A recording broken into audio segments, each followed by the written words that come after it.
Social media is changing, lines are blurring, and strategies are literally being thrown out of the window. In today's video, I'm going to talk to you about the 4 key things which are happening in the world of social media, which you need to know about in order to see success this year and beyond. Not only am I going to break down exactly what's happening in the world of social media, but I'm also going to provide you with a solution to these changes and some resources for you to look into further in case you want to continue learning. So do not say that I do not spoil you. Let's get to it. Okay, so this key change I'm calling Everything Everywhere All at Once. See what I did there? Great movie. So I'm starting with the biggest change. I'm warning you now that this might feel overwhelming, but I need you to bear with me. We're going to work through it. And I also need you to not shoot the messenger, okay? Don't shoot, I'm just a messenger. I'm not the one deciding these changes, although what a world it would be if I was. So Everything Everywhere All at Once is referring to the fact that 80% of adults consume content across multiple formats. So we're talking about long videos, short vertical videos, lives, photos, all of those different content formats which have evolved over the past few years are suddenly peaking. And that leaves us in a very interesting situation because we as creators, as people who use social media to build businesses, are now facing a reality where our audience wants everything from us all at once. I want everything. So how has this happened? Basically, social media sites have been evolving over time and they've been adding on new features, and that has led us to this situation. For example, TikTok are currently pushing longer videos. They are encouraging creators to produce videos which last over 30 minutes, and they're doing this by incentivizing them and offering them more money. TikTok are also rumored to be entering the podcasting space, where you'll be able to host your own podcast using the TikTok app. If you pair these new features in addition to some of their older features like their standard short form vertical videos, plus the fact that you've been able to upload photos in the form of carousels on TikTok for a while now, this creates a very multi-format social media site, and they're not the only ones. On YouTube, you can of course create long-form videos, that's been around for a while, but then they released shorts, which allowed you to create shorter videos. And then they got into podcasting, and you can even share photos on YouTube as well using the community tab. Now, interestingly, Instagram used to be the GOAT when it came to this kind of stuff. Like, they used to be the ones who were like, oh, you want videos now? We'll give you videos. Oh, you want photos now? We'll give you photos. Like, they used to be the ones who had their fingers in all the pies. It's not a very nice phrase, is it? We're going to run with it. They used to be the ones who'd have their fingers in all the pies. Interestingly, at the moment, they're actually lagging behind a few of the other social media apps when it comes to their ability to allow you to create content which is multiple formats. Yes, you can upload photos on Instagram, and as of recently, photos are actually performing pretty well on Instagram. They weren't for a while, but they're starting to make a bit of a comeback. And of course, you can upload videos in the form of Reels, but they did get rid of their IGTV feature a while ago. Do you guys remember that one? That was all about sharing longer videos, and that's gone. So now, whilst you can upload longer videos, they don't have their own specific feature for it. So actually, they're lagging behind the other 2 social media sites that we just mentioned. Obviously, there are other social media sites which are doing the same thing. Twitter/X, whatever you want to call it, Pinterest, LinkedIn, they are all encouraging their creators to upload content which is a range of formats. It's not just about video being king. It's not just about photos being queen. It's about uploading multiple different types of formats using multiple different features. Now, the key question here though is, what are you supposed to do with that information? Myself included, I'm also a creator. What are we supposed to do with that information? Because I'm willing to bet your initial reaction was probably pretty negative. You don't want some YouTuber to sit here and tell you that actually you need to create content which is videos, carousels, lives, and everything under the sun, because that sounds like a lot of work. The trick is though, is that it doesn't have to be. The creators who see the biggest success in this year and beyond are the ones who learn how to work smarter and not harder. So how do you do that? Well, one way, you can probably guess what I'm about to say, one way that you can work smarter and not harder, and one way that you can start to create more content which is a range of formats, is by using AI. A few different ways that creators are using AI in order to create more content which is a range of different formats is by using AI tools which can do things like trim your long form videos into short clips, using tools which can transcribe your videos or podcast content, and then using that and turning it into a newsletter or notes for a carousel on Instagram. Something that I've recently started to do when I prep for my videos, when I'm doing my research and I'm looking at trends that are happening in the social media space, when I find an article that's of interest, I will highlight it, I will put it into ChatGPT, and I will ask it to summarize it for me. Genius or lazy, you decide. I personally think that's genius. I don't want to read the whole article. I want to read one short paragraph. So there's a quick tip for me. Now, the second thing you can do, which will allow you to create more content, which will range across a variety of formats, is to plan for multiple pieces of content before you shoot. So let me break this down. I'm sitting here and I'm filming what I would call a long form video, because this is a video that's going to go on YouTube and it's probably going to be like 20-ish minutes long. And that's quite long in the social media world. Now, I'm not just going to create this and leave it, because this video can be so many other pieces of content. So from this one video, I will create a range of shorter videos, or at least my video editor will do that for me. Shout out Jamie. He will create a range of shorter videos, which are clips from this one. He will create a bunch of them and I will share them as a short on YouTube, as a reel on Instagram, or maybe as a TikTok. In addition to that, I will take the notes that I wrote when I was prepping for this video and I will turn it into an email newsletter. I might even enter all of those notes into ChatGPT and give it the command to summarize them. And then I'll take that summary and I'll turn it into a carousel. Whether that's going to be like an Instagram graphic carousel like this one, or whether it's going to be a photo annotated carousel on TikTok like this one. The point is that from this one video and from this one set of notes, I am likely going to create 10 to 15 different pieces of content. Before we move on to the next one, I promised that I'd share some resources for you in case you want to continue learning about this subject. So I'm going to link to a masterclass where you can dive into the world of AI, specifically ChatGPT, and how to use it as a content creator. And I'm going to include a masterclass which is all about how you can batch content and create a content creation system. Because really, if you're going to be everything everywhere all at once, you're going to need some kind of system in place. All right, so this second cosmic shift, what am I calling these things? Are they trends? I don't know. The second thing, I'll figure it out. You'll see it on the screen. I'm calling, what are you searching for? What a deep question. We're not going to take it that deep though. When I'm asking what are you searching for in this context, I'm specifically talking about what your audience are searching for when they're on social media. Let me explain. Search data and insights are becoming widely available for people who create content using social media. So that's you and that's me. And that is very good news. What this means is that social media platforms are starting to share their own first-party data with us. So that is data that they've literally collected through their own social media app. So, it's trustworthy data within reason, as much as you can trust anyone. They're sharing this data with us so that we can figure out what our audience are searching for on their social media app, and so that we can create content which is search-driven. Search-driven content is essentially content which we think will appear when our audience are searching for it. A really good example, my first video that really blew up my whole channel was about Instagram's algorithm, and that was back in like 2020, back when the algorithm was going wild and no one knew what was going on. Not much has changed. That was a highly searched topic. It was also a trending topic. Like, it was a topic that people were searching for left, right, and center. And the fact that I created that video, it was of a decent quality, and I uploaded it at a time when people were searching for it, meant that my video was seen by thousands, tens of thousands, hundreds of thousands of people, even though I had a very small audience at the time. I think I had a few hundred subscribers at the time. So you might be wondering, which social media sites are making this data available to us? Well, the most recent one to enter the chat is TikTok. Now, you might have heard this before, but TikTok is actually used by a search engine by a lot of Gen Z. In fact, Gen Z are more likely to go onto TikTok to search for something than they are to go onto Google, right? So TikTok have been aware of their power when it comes to their ability to facilitate searches on their app for a while. So this new feature really does make sense for them. It's called Creator Search Insights, right? And it's going to give us, so me and you, insight into the topics that our audience are searching for on TikTok. We can use these insights to come up with content ideas to ensure that the content we're sharing is actually of interest to our audience, to solve problems for our audience. In addition to this, TikTok have also announced that they're building search value into their creator rewards program, which basically means that creators who earn money from TikTok, so they're part of this program, will be able to earn more money for their search-driven content. What all of this means is that TikTok are doubling down on the fact that people use their app as a search engine, and they're making it easier for us to create content that people are searching for. This also exists on YouTube as well. If you head to your analytics and then click on the research tab, you'll see that you'll have the ability to see what your audience are watching on YouTube, what they're searching for on YouTube, and even where any content gaps exist. So basically, any video topics which your audience are looking for where there's not much content regarding that topic at the moment. So that's a lovely gap for you to fill. So what's a gal to do when it comes to this big shift?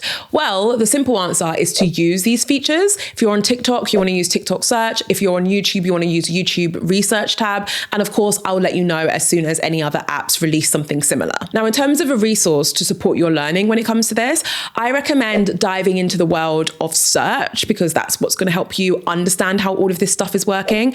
I will link to a masterclass which focuses on YouTube search specifically because that will give you all the info that you need. Now, before we move on, it's worth noting that you can get access to all of the resources that I've mentioned, plus over 70 additional masterclasses, templates, and access to a creator community when you join The Collective. The Collective is my digital membership and mobile application built for creators by creators. So if you are someone who uses social media to build an audience, to sell a product, maybe you want to work with brands, if you're using social media with intention, then you're going to want to check out The Collective. All right, should we move on to the next one? All right, this one's an interesting one. I've been looking forward to talking about this. This one I'm calling Photos Are Making a Comeback, Maybe. Look, photos have been slowly making a comeback across social media for a while now. And if you're wondering where they went, you might be thinking, comeback? Did they go anywhere? Well, I want you to cast your mind back to the good old days of like 2016, 2018, back when most social media websites focused predominantly on photo sharing, when Instagram was the #1 social media app, and when Instagram only allowed you to share photos. And they were heavily edited photos, and all anyone cared about was the aesthetic of their feed. It was a simpler time. Since then though, video hit the scene, specifically short form videos, which are TikToks, are Reels, are YouTube Shorts. All of that stuff very much started to take over the space when TikTok started to gain momentum back in early 2020. As a result of that, these past 4 years have been heavily populated with video content. Most of us have been dragged out of our comfortable shell of just sharing photos on a daily basis to now having to learn how to create, edit, and share video content. Do I think we're going to go back to the days where photos are the most important thing in the world? Not anytime soon, but we are starting to revert back to a place where we see photos as an important type of content. The most interesting update which led me to this conclusion is the fact that TikTok are testing a photo app. What? Yes, I said it. TikTok are testing a photo app which is designed to rival Instagram. Now, let's just address the elephant in the room. I'm well aware of the fact that TikTok may either be banned or be sold off in the US, and I know the impact that's going to have on the app globally. But at this moment in time, it hasn't happened yet, so we're just going to keep on rolling, okay? Now, the name of this new app that they're currently testing, hold on to your hats, guys, is TikTok Photos. It's not the most creative thing I've ever heard, but you know what? It does what it says on the tin. It's called TikTok Photos, and the idea is that it is going to solely involve you sharing still images on the app. Now, if this app does end up being released, and if they do something similar to what Instagram did with Threads, where they automatically linked your Instagram account, everyone you follow, and everyone who follows you to your Threads account once you create one, if TikTok do something similar to that with TikTok Photos, that is going to substantially disrupt the social media marketplace. Like, that is going to be a huge deal. So watch your space, because I'm very, very intrigued to see what happens with that one. In addition to the creatively named TikTok Photos app being in testing, there are also other signs which have led to me making this conclusion that photos are potentially on their way to making a big comeback. For example, Instagram are testing a feature which will allow you to upload photos as a carousel within the Reels feed. Now, bear with me here. This will be very similar to what you do with photos on TikTok at the moment. So at the moment, if you upload a photo on TikTok, it will appear as a carousel and it will appear in your standard TikTok feed. The idea is that Instagram will do something similar. So when you're scrolling through your Reels feed, you might come across a few photo carousels appearing. This is a big deal, and let me explain to you why. Currently, when you upload a Reel, you increase your chances of more people seeing that Reel than if you uploaded a photo or a carousel. The reason why is because the algorithm which powers Instagram Reels is designed to push your Reels out to people who don't know you. It's designed to help your Reel be seen by people who have never come across you before. And that is why people always say, like, if you want to grow, then share Reels, because Reels are actually designed to help you reach more people, right? So if you throw photos and carousels into that mix, that means that we'll end up in a situation where our photos, as long as they're uploaded as a carousel, will be able to benefit from the same algorithm. So our photos will actually be seen by far more people than they currently are. And that is a big deal for photo creators. Now, I wouldn't be doing my job if I didn't also share the opposite side of this. If you are an avid social media follower, like I am, is that the word? I don't know. Then you might be thinking, well, what about Lemonade? Lemonade is an app that was created by ByteDance, and that is the same company that creates and owns TikTok. And they were kind of the photo version of TikTok, but they were less explicit about it. Lemonade was more about sharing photos in the form of annotated carousels, right? right? You could also share videos on there, but it really was the photos that were thriving. The thing is with Lemonade is that it massively lost steam. I think a big reason for that is because they stopped paying creators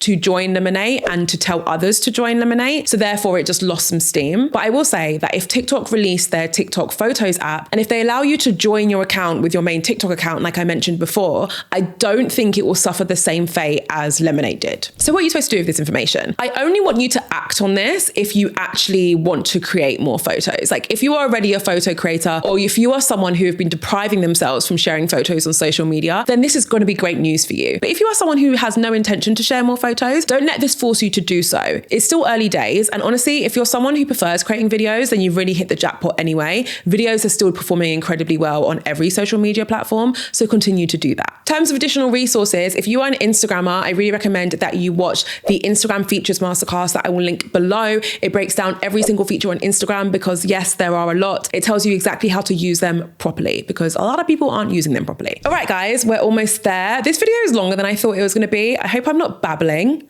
I just get excited talking about stuff like this. This final one I'm calling Authenticity is No Longer Authentic. Look, authenticity has been a buzzword for a little while now. In fact, Merriam-Webster's word of the year for 2023 was authentic. And that was partly because of a huge increase in people searching the word authentic. To me, that sets off some alarm bells. And the reason why is because I feel we've moved to a place where we were focused so heavily on authenticity that it is no longer authentic. Simply the process of us trying to be authentic actually is the opposite of being authentic. And I know that is something that people don't want to hear, but it kind of is, because to show up online as your true authentic self means to quite literally show up how you want to show up. It doesn't mean for you to force something to act a certain way, to do certain things. It just means for you to show up how you naturally want to show up. And there's been a few instances over the past 6-ish months where celebrities or people have been called out for trying to force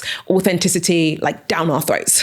For example, does anyone remember when Kylie Jenner filmed like a video in her car and then she dropped a piece of makeup and then she picked it up and it went viral because everyone was like, oh my God, she purposely dropped that piece of makeup because she's trying to pretend like she's just like us. There was backlash from it. And then a whole conversation started in regards to whether or not Kylie Jenner and the rest of the Kardashian Jenners are losing touch with us because their content isn't necessarily authentic or relatable. Another example is one which is happening right now. So, you know, on TikTok, for example, lots of TikTok shop ads popping up left, right, and center, everyone getting very annoyed by them. And as that's continued to progress, people are starting to call out creators who feel like they're forcing it when it comes to how they talk about a product. So, you know, when someone says like, oh my God, this mascara, and reacts like the mascara is solving world hunger, people are getting irked by that because it feels like people are forcing a part of themselves rather than truly showing up as authentic. And this has led to multiple different conversations online, including the de-influencing trend, a trend where people are breaking down every single product that you shouldn't actually buy, but that you might be tempted to buy because your favorite authentic creator has told you that you should buy it. So with all of that in mind, what are we supposed to do with this information? This is a really unique one because I actually think the thing that we should all do in regards to this is to do less.